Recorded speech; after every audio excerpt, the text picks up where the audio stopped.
ইসলামের দ্বিতীয় খলিফা ওমর। ওমর বলে, যদি ফুরাত নদীর তীরে একটা কুকুর মৃত্যুবরণ করে, না খেয়ে না পান করে, কিয়ামতের ময়দানে আমি ওমর থেকে হিসাব নেওয়া হবে। ও হিসাবটা আমি কিভাবে দিব? যার জন্য ওমর তার খেলাফত জামানায়, খেলাফত অবস্থায় প্রতি রাত্রে কখনো একা, কখনো তার গোলামকে নিয়ে বের হতেন। কোথায়?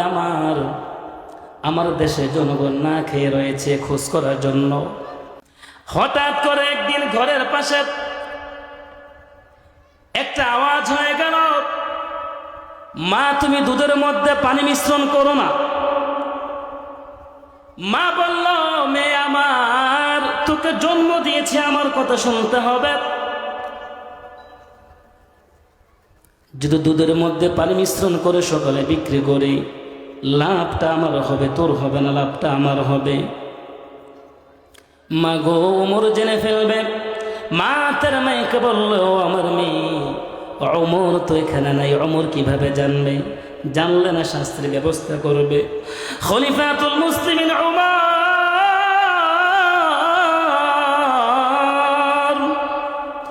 ঘরের পাশ থেকে কানটা খাড়া করে শুনছে কথাগুলা।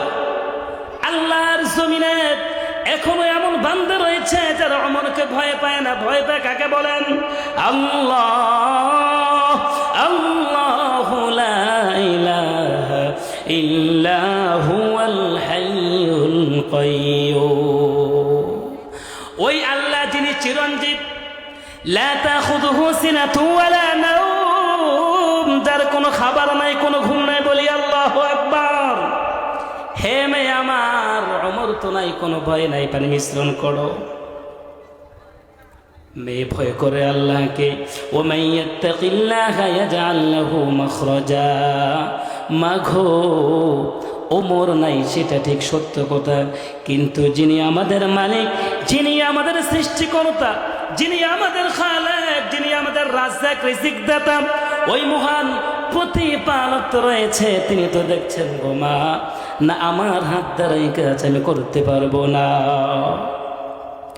খলিফাতুল মুসলিমিন ওমর রাদিয়াল্লাহু তাআলা আনহু এত খুশি হয়েছে, এত খুশি হয়েছে, ওই ঘরটা আমার করে রাত্রে বাড়িতে চলে গিয়েছে, বাসায় চলে গিয়েছে। সকালবেলা খবর পাঠিয়ে, খোঁজ খবর নিয়ে তার ঘরের জন্য এই মেয়েটাকে নির্বাচন করেছে। আল্লাহ তাআলা ওই ঘরের মধ্যে এমন একটা বান্দা দিয়েছেন যার নামটা হচ্ছে খলিফা ওমর ইবনে আজিজ রহমাতুল্লাহি আলাইহি। বলি সুবহানাল্লাহ। এই জন্য নির্বাচন করার ক্ষেত্রে, বিবাহের ক্ষেত্রে নির্বাচন করতে হবে সৎ আর অসৎ। আলহামদুলিল্লাহ, পিপয়াকান্দি মুজিবুর রহমান ইসলামিয়া দারুল মাদ্রাসার হাফেজ ছাত্রদের দস্তবন্ধ উপলক্ষে 2 দিন ব্যাপী বার্ষিক ওয়াজ মাহফিলের আজকের প্রথম দিন, প্রথম অধিবেশন।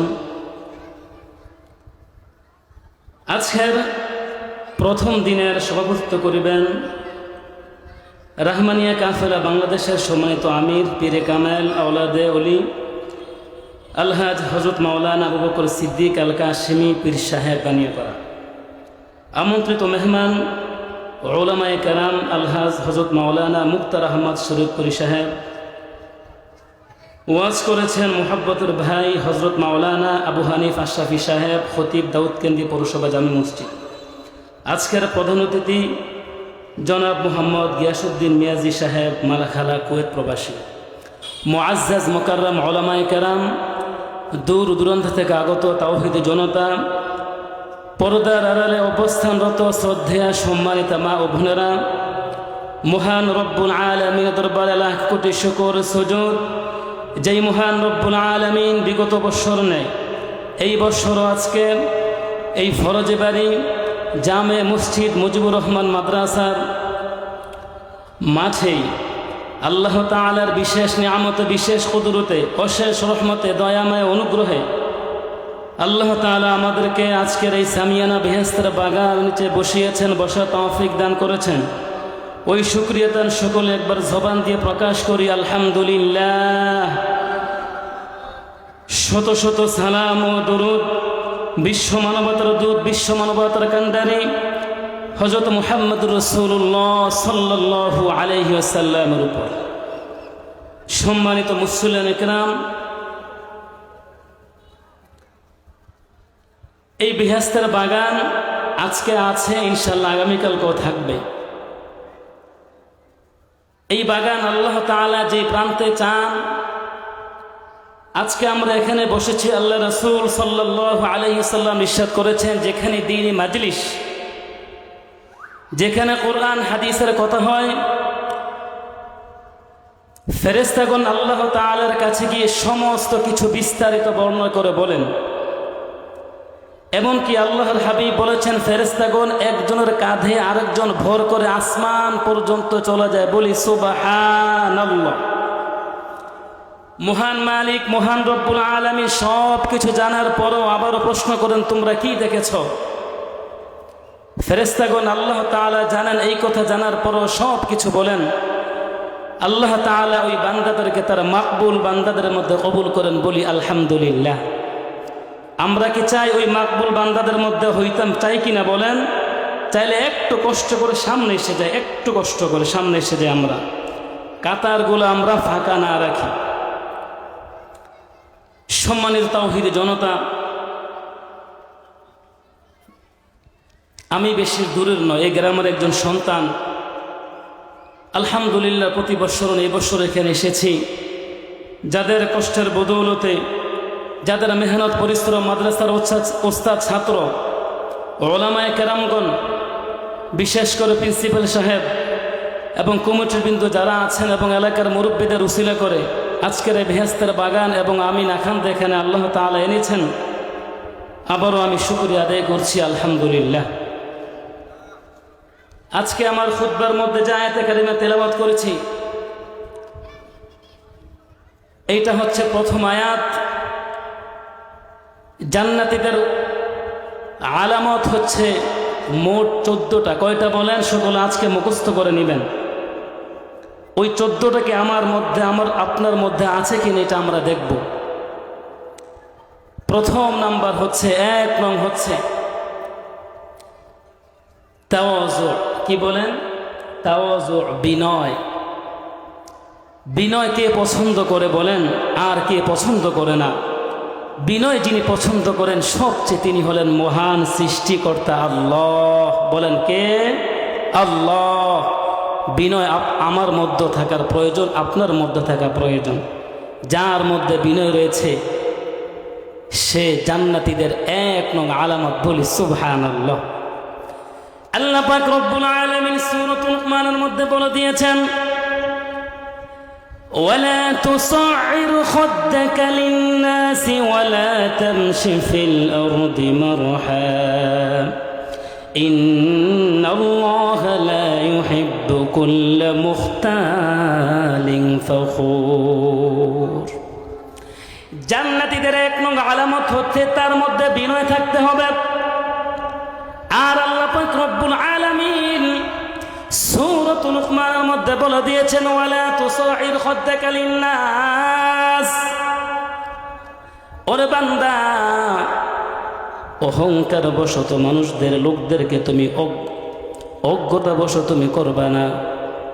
অহংকার বশত মানুষকে ছোট মনে করবা না, অবজ্ঞা করবা না।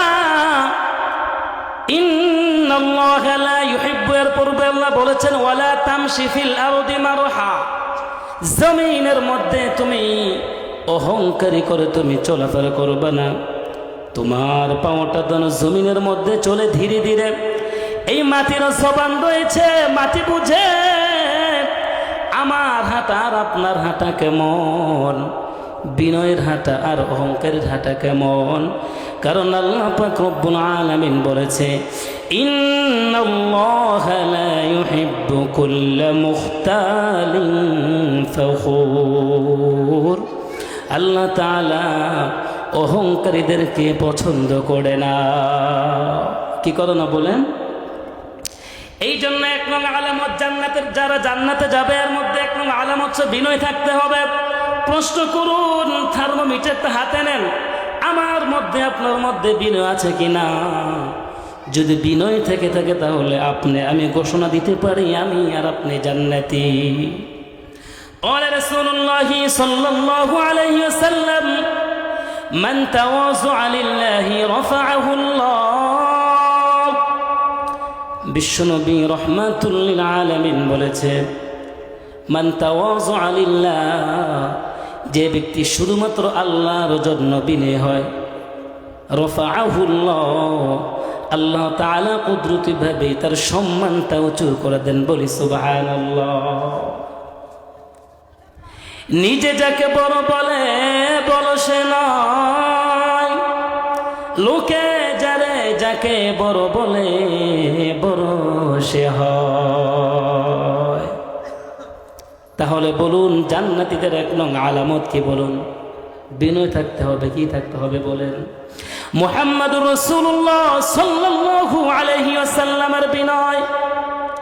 রাসূল বলেছে, ইন্নামা বুইসতু লিউতাম্মিমা মাকারিমাল আখলাক, সর্বোত্তম চরিত্র দ্বারা মহান মালিক আমাকে পৃথিবীতে প্রেরণ করেছেন। আমি পৃথিবীতে প্রেরিত হয়েছি, এই গুণাগুণ আমার প্রত্যেকটা উম্মতের মধ্যে থাকা চাই। যার মধ্যে থাকবে আল্লাহ তাআলার মাকবুল বান্দাদের মধ্যে তার নামটাও কবুল করে নেবেন। সুবহানাল্লাহ। 2 নং আলামত হচ্ছে তাকওয়া। আল্লাহ বেরু, আল্লাহকে ভয় করা। আল্লাহ তাআলা বলেছেন, ইয়া আইয়ুহাল্লাযীনা আমানুত্তাকুল্লাহ ওয়া কুনু মা'আস সাদিকিন। অপর আয়াতে আল্লাহ তাআলা বলেছেন, ওয়া মান ইয়াত্তাকিল্লাহা ইয়াজআল লাহু মাখরাজা, যারা একমাত্র আল্লাহ তাআলাকে ভয় করে আমি আল্লাহ তার রিজিক এমন স্থান থেকে ব্যবস্থা করে দেব রে বান্দা, ওই লোকে জানবে না তার রিজিকটা কোথায় থেকে আগমন করেছে। বলি সুবহানাল্লাহ। খলিফাতুল মুসলিমিন ওমর রাদিয়াল্লাহু তাআলা আনহুর জামানা শুরু হয়ে গিয়েছে। বিশ্বনবী সাল্লাল্লাহু আলাইহি ওয়াসাল্লাম ইরশাদ করেছেন, যদি আমার পর কোন নবী হতো সেইটা হচ্ছে ওমর। বলি সুবহানাল্লাহ। ইসলামের দ্বিতীয় খলিফা ওমর। খেলাফত শুরু হয়ে গিয়েছে, তার আমল শুরু হয়ে গিয়েছে। ওমর বলে, যদি ফুরাত নদীর তীরে একটা কুকুর মৃত্যুবরণ করে, না খেয়ে না পান করে, কিয়ামতের ময়দানে আমি ওমর থেকে হিসাব নেওয়া হবে।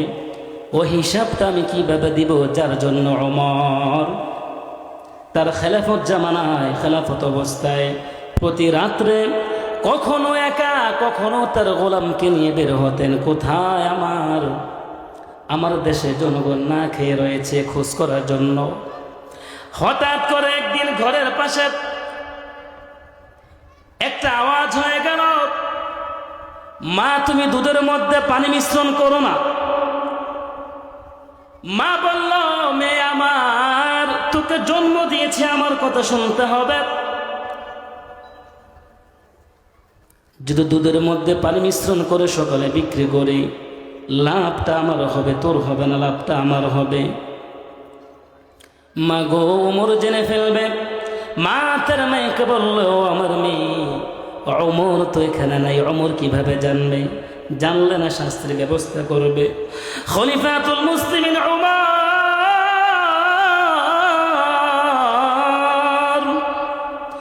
ঘরের পাশ থেকে কানটা খাড়া করে শুনছে কথাগুলা। আল্লাহর জমিনে এখনো এমন বান্দা রয়েছে যারা ওমরকে ভয় পায় না। ভয় পায় কাকে বলেন?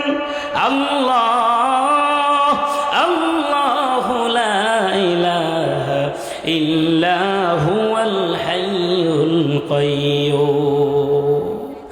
ওই আল্লাহ যিনি চিরঞ্জীব, লা তাখুযুহু সিনাতুন ওয়ালা নাওম, যার কোনো খাবার নাই, কোনো ঘুম নাই। বলি আল্লাহু আকবার। হে মেয়ে আমার, ওমর তো নাই, কোনো ভয় নাই, পানি মিশ্রণ করো। মেয়ে ভয় করে আল্লাহকে। ও মান ইয়াত্তাকিল্লাহা ইয়াজআল লাহু মাখরাজা। মাঘো, ওমর নাই, সেটা ঠিক সত্য কথা, কিন্তু যিনি আমাদের মালিক, যিনি আমাদের সৃষ্টিকর্তা, যিনি আমাদের খালেক, যিনি আমাদের রাজ্জাক রিজিক দাতা, ওই মহান প্রতিপালক রয়েছে, তিনি তো দেখছেন গো মা, না আমার হাত দ্বারা এই কাজ আমি করতে পারবো না। খলিফাতুল মুসলিমিন ওমর রাদিয়াল্লাহু তাআলা এত খুশি হয়েছে, এত খুশি হয়েছে, ওই ঘরটা আমার করে রাত্রে বাড়িতে চলে গিয়েছে, বাসায় চলে গিয়েছে। সকালবেলা খবর পাঠিয়ে খোঁজ খবর নিয়ে তার ঘরের জন্য এই মেয়েটাকে নির্বাচন করেছে। আল্লাহ তাআলা ওই ঘরের মধ্যে এমন একটা বান্দা দিয়েছেন যার নামটা হচ্ছে খলিফা ওমর ইবনে আজিজ রহমাতুল্লাহি আলাইহি, বলি সুবহানাল্লাহ। এই জন্য নির্বাচন করার ক্ষেত্রে, বিবাহের ক্ষেত্রে নির্বাচন করতে হবে সৎ আর অসৎ, নামাজি বেনামাজি। যে মেয়েটা ফরজগার, ঘর শান্তি, পর্দানিশী, নামাজ পড়বে, শাশুড়ির খেদমত করবে, শ্বশুরের খেদমত করবে, শীতকাল নাই গরমকাল নাই সর্বদা খেদমত করবে, শ্বশুর আমার শাশুড়ি আমার। আর যদি বদকার আনেন, রাসূল বলেছে 4টা বিষয় থেকে তোমরা বিবাহ করবা, এর মধ্যে অন্যতম হচ্ছে ফাসফার বিদাতিদ্দিন, বলি সুবহানাল্লাহ। যেই বংশটা দিনদার প্রাধান্য দেয়, যেই বংশের মধ্যে কোরআন তেলাওয়াত করনেওয়ালা রয়েছে, যেই বংশের মধ্যে আল্লাহওয়ালা রয়েছে, ওইটাকে তোমরা প্রাধান্য দাও, তাহলে ঘর সমাজ দেশ শান্তি, বলি সুবহানাল্লাহ। আল্লাহ পাক রব্বুল আলামিন বলেছে, ইয়া আইয়ুহাল্লাযীনা আমানুত্তাকুল্লাহ, হে ঈমানদার আল্লাহকে ভয় করো, হাক্কা তুকাতিহি ওয়া লা তামুতুন্না ইল্লা ওয়া আনতুম মুসলিমুন। ভয় করো, ভয় করার মতো যখন তুমি আল্লাহকে ভয় করবা, সুদ তোমার জবান দিয়ে একটা খাওয়া যাবে না, ঘুষ তোমার পেটে যাবে না, মারামারি হানাহানি বন্ধ হয়ে যাবে, ঘর শান্তি, সমাজ শান্তি হয়ে যাবে। লা ইয়াদখুলুল জান্নাতা জাসাদুন গুযিয়া বিল হারাম। বিশ্বনবী সাল্লাল্লাহু আলাইহি ওয়াসাল্লাম বলেছে, হারাম মিশ্রিত খাবার দ্বারা যেই শরীরটা গঠন হয়েছে, ওই গঠন ওরা শরীর জান্নাতে যাবে না।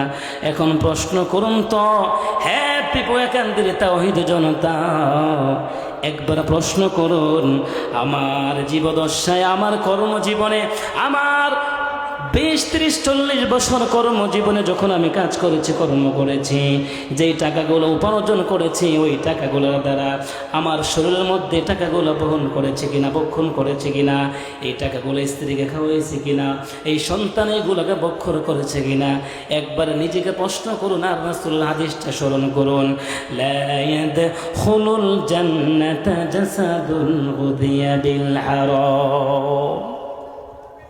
প্রশ্ন করেছেন তো? একবার প্রশ্ন করুন। আমার কবরে আমাকে যেতে হবে, মৃত্যু হয়ে গেলে মসজিদের মাইকে এলান করবে মুয়াজ্জিন সাহেব, মরণ যেদিন ধরবে তোমায় ছাড়বে না, মরণ তোমায় ধরবে যেদিন ছাড়বে না। যেদিন মৃত্যু হয়ে যাবে আমার,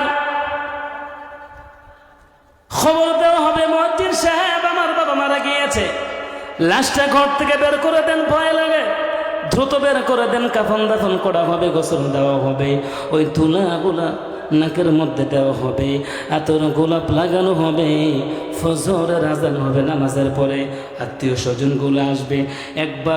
একবার অন্তরে চক্ষু দ্বারা অনুধাবন করুন, মৃত্যু হয়ে গিয়েছে, আমার আমল নামাগুলো সব কিছু বন্ধ হয়ে গিয়েছে। হায় রে, ছেলে কাঁদবে, মেয়ে কাঁদবে, ছেলে কাঁদবে, মেয়ে কাঁদবে, স্ত্রী কাঁদবে, পাড়া প্রতিবেশী কয়েকদিন কাঁদবে, কিছুদিন পরে ভুলে যাবে, কিন্তু আমার আমল যে কাজগুলো করেছি, আমি যে উপার্জনগুলো করেছি, যদি ওর মধ্যে ভেজাল থাকে, তাহলে কবরের মধ্যে তাদেরকে পাকড়াও করা হবে না। আমি খলিল, আমি রফিক, আমি জাব্বার, আমি আব্দুর রহমানকে প্রশ্ন করা হবে, অন্য কাউকে প্রশ্ন করবে না, ঠিক কিনা? আল্লাহ তাআলা বলেছেন ওয়ামান ইয়াত্তাকিল্লাহা ইয়াজআল লাহু মাখরাজা। ভয় করেছে ওমর, ভয় করেছে আবু বকর, ভয় করেছে ওসমান, ভয় করেছে আলী রাদিয়াল্লাহু তাআলা আনহুম আজমাইন। যারা দুনিয়ার মধ্যে জান্নাতের সুসংবাদ পাওয়ার পরেও খলিফাতুল মুসলিমিন ওসমান গনি রাদিয়াল্লাহু তাআলা আনহু যখন কবর পাশ দিয়ে যেতেন, এত কান্না করতেন, এত কান্না করতেন, চোখ থেকে পানি বেয়ে টপ টপ করে পড়ে দাড়ি মোবারক গুলা বেজে যেত। সাহাবারা বলতো আমিরুল মুমিনিন, আপনি কেন কান্না করেছেন? আপনাদের 10 জন সাহাবীদের মধ্যে একজন গো, যার সম্পর্কে আল্লাহর হাবিব সংবাদ দিয়েছেন, জান্নাতি বলেছেন। উসমান রাদিয়াল্লাহু তাআলা আনহু বলতেন, আমার সাথীরা, সাহাবীরা, হে আমার সাথী ভাই, কবর হলো প্রথম মঞ্জিল। এই কবরে যদি কেউ আটকে যায়, যখন কবরে প্রশ্ন করা হবে মান রব্বুকা ওয়া মান নাবিয়্যুকা ওয়া মান দীনুকা, তোমার প্রভুকে, তোমার দিন কি, তোমার ধর্ম কি যদি আমি না পারি, আমি ওসমান হই, আমি আলী হই, আমি আবু বকর হই, কবর কাউকে চিনবে না। বরং কবর ঘোষণা দিয়েছে, হে ফাতেমা তো জোহরা, আমি তুমি ফাতেমাকে চিনব না রে ফাতেমা। আমার ভারী হচ্ছে আমল নামা, যে আমল নামা ভালো হবে আমি কবর তার সাথে ভালো আচরণ করব, আর যার খারাপ হবে রে আমি তার সাথে খারাপ আচরণ করব, ঠিক কিনা? এই জন্য রাত নাই, দিন নাই, গভীর নাই, মামাইয়া তাকিল্লাহা ইয়াজআল লাহু মাখরাজা। আল্লাহকে ভয় করতে হবে, রিজিক অটোমেটিক আসবে। আল্লাহর তৃতীয় নম্বর হচ্ছে জান্নাতীদের আলামত। 1 নম্বর হচ্ছে কি? তাওয়াজু। দ্বিতীয় হচ্ছে যার মধ্যে তাকওয়া রয়েছে, আর তৃতীয় হচ্ছে রাতের গভীরে কান্নাকাটি করা। অনেক মুরব্বীরা রয়েছে রাতের গভীরে জিকির করে লা ইলাহা ইল্লাল্লাহ, লা ইলাহা ইল্লাল্লাহ। আল্লাহর হাবিব বলেছে, যখন বান্দা রাতে জিকির করে, আল্লাহ তাআলার সাথে সম্পর্ক করে, আল্লাহ তাআলা ভোরে ভোর রজনীতে, আল্লাহ তাআলা রাত্রি যখন গভীর হয়, সপ্তম আসমানে বান্দারে দেখে, ও বান্দারে কি চাও? রিজিক চাও, আমি আল্লাহ তোমাকে রিজিক দেব। তুমি কি ঋণগ্রস্ত কিনা বান্দারে? আমি আল্লাহর কাছে চাও। তুমি খাবার চাও, খাবার দিব। সম্পদ চাও, সম্পদ দিব রে বান্দা। কিন্তু দেখা যায় অনেক আল্লাহর বান্দারা, নাফরমান বান্দারা রাতের গভীরে নাফরমানির মধ্যে লিপ্ত হয়ে ফজর নাই জোহরের আগে দিয়ে ঘুম থেকে উঠে, ঠিক কিনা? কবরে যেতে হবে, সেটাও সত্য। ওয়া মিনাল লাইলি ফাতাহাজ্জাদ বিহি নাফিলাতান লাকা আসা আন ইয়াবআসাকা রাব্বুকা মাকামান মাহমুদা।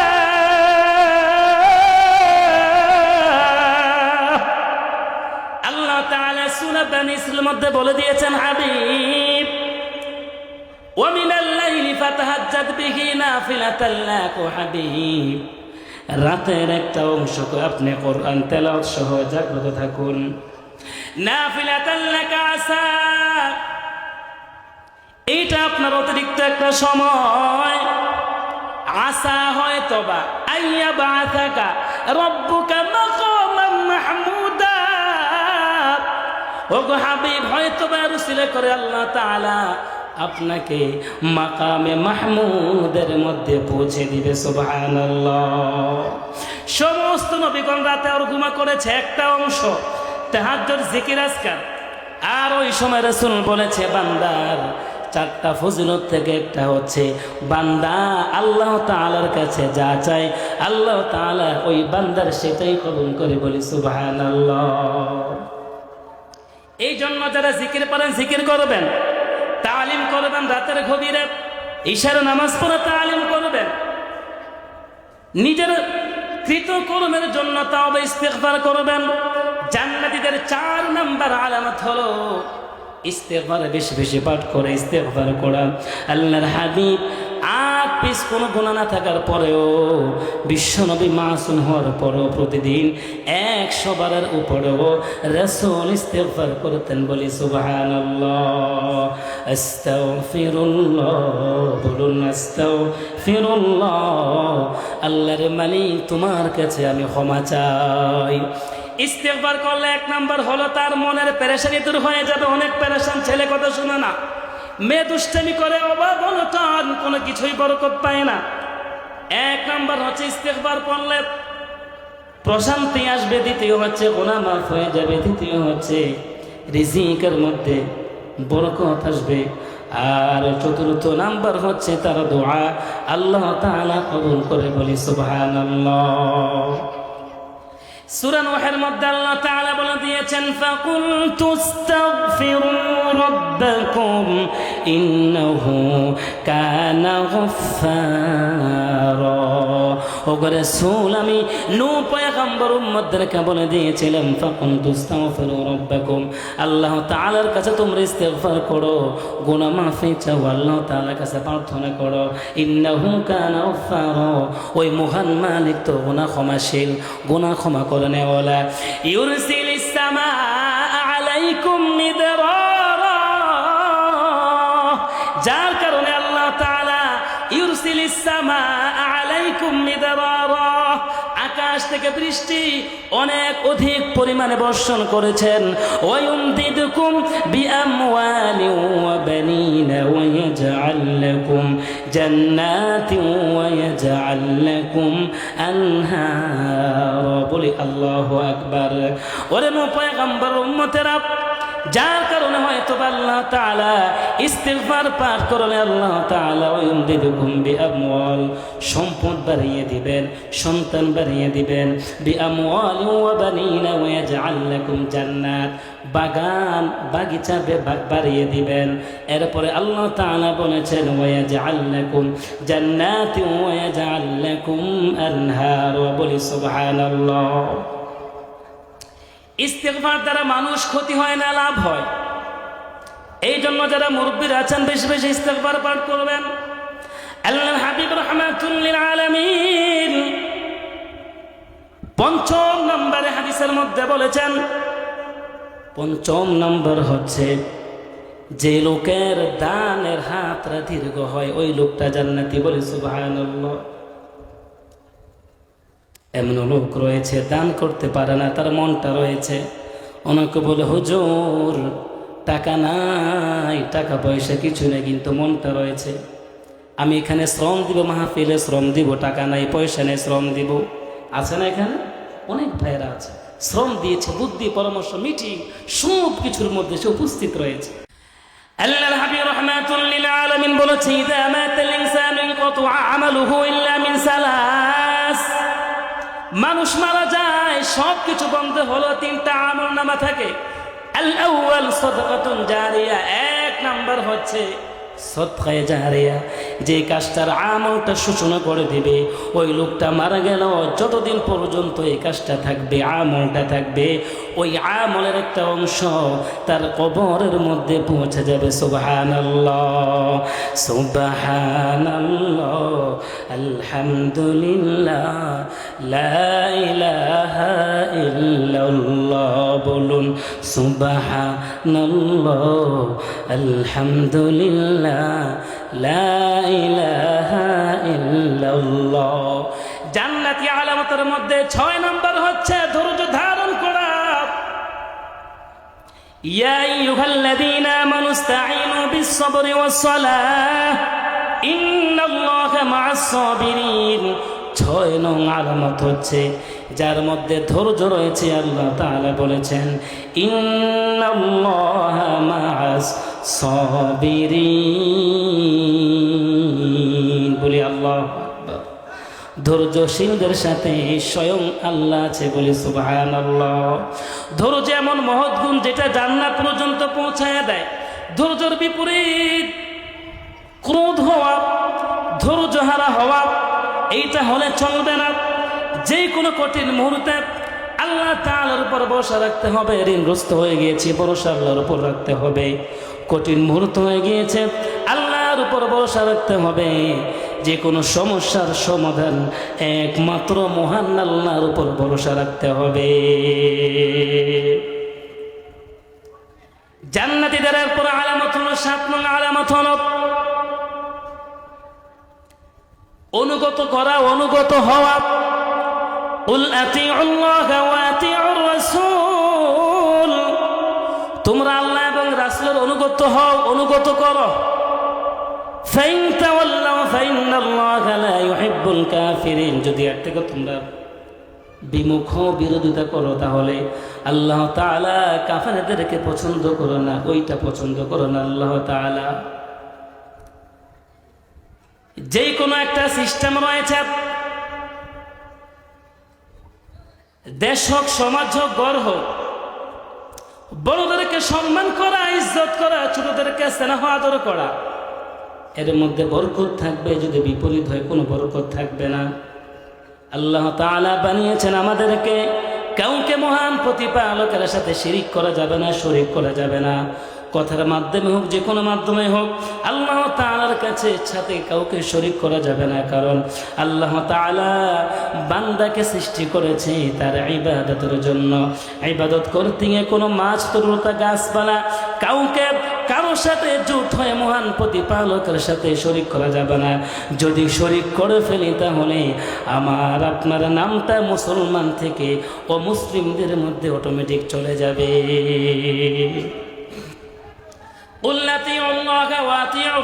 এটা হচ্ছে 7 নং আলামত। কয় নং বলেন? মনে আছে তো? দেখেন এটা আছে কিনা, সময় খুব সংক্ষিপ্ত। আল্লাহ তাআলা বলেছে, বান্দারে জান্নাত এত সহজ নয়, আবার জান্নাতটা সহজ। ইন্নাল্লাযীনা আমানু ওয়া আমিলুস সালিহাত কানাত লাহুম জান্নাতুল ফিরদাউস নুজুলা। সৎ আমল করবা, ভালো আমল করবা রে বান্দা। ওয়া আমিলুস সালিহাত কানাত লাহুম জান্নাতুল ফিরদাউস নুজুলা, তাদের জন্য রয়েছে জান্নাতুল ফিরদাউস। যেই জান্নাতরা ইমাম সাহেবগণ, খতিব সাহেবগণ প্রতিটা জুমার মধ্যে, প্রতিটা মোনাজাতে বলে, আল্লাহ রে যা কিছু পাঠ করেছে আর উসিলা করে জান্নাতুল ফিরদাউসটা আমাদেরকে দান করো, বলি সুবহানাল্লাহ। এরপরে আলামত হচ্ছে ধৈর্য হারা না হওয়া, রাগকে কন্ট্রোল করা। আল্লাহ রাসূল সাল্লাল্লাহু আলাইহি ওয়াসাল্লাম একটা হাদিসের মধ্যে বলেছে, সাহাবীরা তোমরা বলো কোন লোকটা সবচাইতে শক্তিশালী? সাহাবীরা বলেছে, যারা নেই মল্লম যুদ্ধে যারা বিজয়ী। রাসূল বলেছে না, যে লোকটা ক্রোধের সময় যে তার ক্রোধটাকে নিয়ন্ত্রণ করতে পারে সেই হচ্ছে শক্তিশালী, বলি সুবহানাল্লাহ। এরপরে জান্নাতীদের আলামত হচ্ছে সর্ব অবস্থায় দান করা। এরপরে জান্নাতীদের আলামত হচ্ছে ফাহিশা কাজ থেকে বিরত থাকা। ওয়ালা তামশি ফিল আরদি মারহা। এরপরে আল্লাহ রাসূল বলেছে, যারা জিহবা এবং তার লজ্জাস্থানকে হেফাজত রাখেন, আমি আল্লাহর রাসূল জান্নাতে যাওয়ার জন্য তাদের জামানত নিয়ে নিলাম, বলি সুবহানাল্লাহ। কথা বুঝে আসছে তো? জিহবা এবং লজ্জাস্থান এমন দুইটা জিনিস যেগুলাকে নিয়ন্ত্রণ করলে স্বয়ং রাসূল জান্নাতের জিম্মাদার নেবেন, বলি সুবহানাল্লাহ। লাস্ট হচ্ছে আমানত, খেয়ানত না করা। ওয়াইদা তুমিনা খানা, মুনাফিকের একটা আলামত রয়েছে, যারা আমানতের খেয়ানত করে। আর যিনি আমানত রক্ষা করবেন সেই জান্নাতি আলামতের মধ্যে এক নং। অপরটা রয়েছে ওয়াল্লাযীনা হুম আলা সালাওয়াতিহিম ইউহাফিজুন, নামাজকে হেফাজত করে। قد أفلح المؤمنون الذين هم في صلاتهم خاشعون, যারা নামাজে বিনয়ী হয়ে ভয় করে, নামাজকে যারা খুশু খুজুর সাথে নামাজটা আদায় করে। সম্মানিত হাজিরিন, এই মোট 14টা আলামত হচ্ছে জান্নাতি। যার মধ্যে 14টা আলামত রয়েছে সে কি বলেন? জান্নাতি। আজকের এখান থেকে আমরা আমরা ফিট করব কার মধ্যে আলামতগুলো রয়েছে। আল্লাহ তাআলা যেন আমাদের এই মাহফিলকে কবুল করেন, এই প্রতিষ্ঠানকে যেন আল্লাহ তাআলা কবুল আর মঞ্জুর করেন। আল্লাহ তাআলা যেন এই মাদ্রাসা ফরজিবাড়ি মাদ্রাসা মসজিদকে কিয়ামত পর্যন্ত যেন কবুল করেন, সকলে বলি আমিন। এই মাদ্রাসার ওস্তাদ ছাত্র, বিশেষ করে প্রিন্সিপাল সাহেব অনেক কষ্ট করেছে, কমিটির বৃন্দগুলো অনেক কষ্ট করেছে, বিশেষ করে এলাকাবাসী মুরব্বীরা যুবক ভাইয়েরা অনেক কষ্ট করেছে এই মাহফিলের জন্য। আল্লাহ তাআলা প্রত্যেকেই দুনিয়া আখিরাতে উত্তম প্রতিদান দান করুন, সকলে বলি আমিন। পাশাপাশি আমার আব্বা কারি মোহাম্মদ শাহিদুদ্দিন সাহেবের জন্য খাস করে দোয়া চাই, অনেক অসুস্থ হয়ে গিয়েছে। হয়তো দুনিয়ার মধ্যে কিছু না পাইলেও আখিরাতের মধ্যে কি পাইবে ইনশাআল্লাহ। খাস করে আমি নিজেও দোয়া চাই, দূরে থাকলেও এই মনটা এখানেই পড়ে থাকে। এখানেই বড় হয়েছে আমি, এই মসজিদে প্রথম আমি খুতবা দিয়েছি মসজিদে। এই গ্রামের ইট বালি সিমেন্ট গাছপালার সাথে আমার পরিচয়, হয়তো দূরে থাকি, এজন্য আমি যেখানে থাকি সর্বদা বিশেষ করে আমার এই গ্রামের মুরব্বীদের জন্য আমি দোয়া করে নিয়ে যাও। আমিও দোয়া চাই আল্লাহ তাআলা যেন এই মাহফিলকে কিয়ামত পর্যন্ত